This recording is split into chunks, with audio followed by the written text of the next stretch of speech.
Yan, magluluto ulit ako ng chili garlic. Ito yung aking yung aking chili flakes.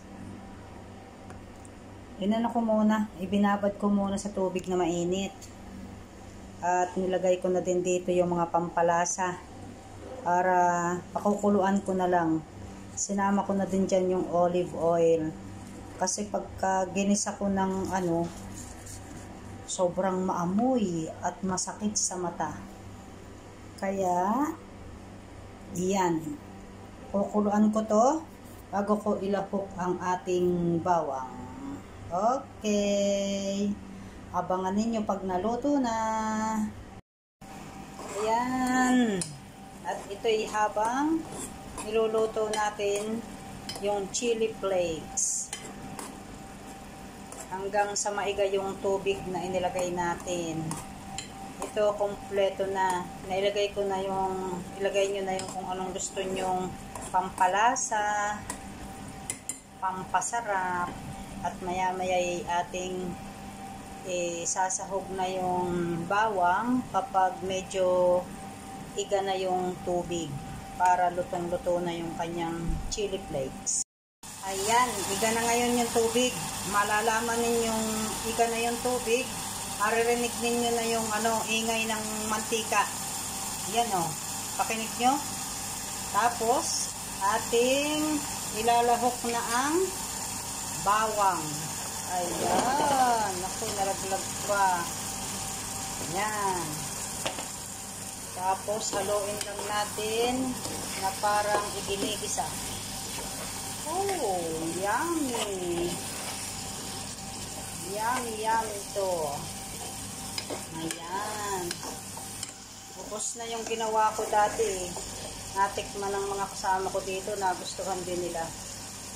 Tapos, haluan natin itong galing kay sari-saring ulam na daing flakes. Spicy daing flakes. Yan. Para mas lalong masarap.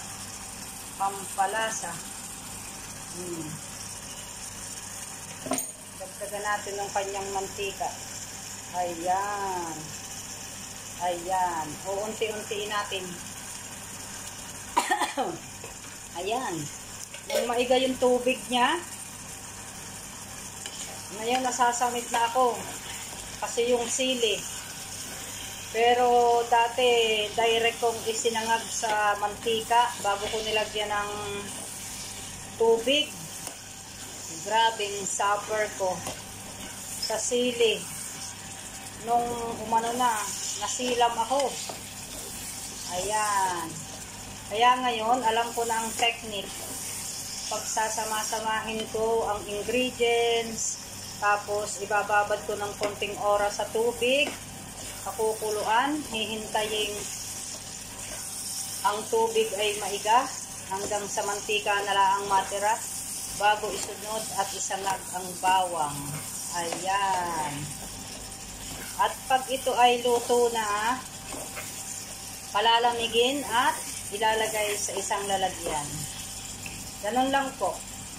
Simple lang magluto ng aking chili garlic. Okay. Kung nagustuhan nyo po, ay mag-comment lamang po kayo. Mag-share ninyo. At i-comment kung taga saan para alam kung saan nakaabot ang aking video. Happy Sunday! Thank you for watching. God bless!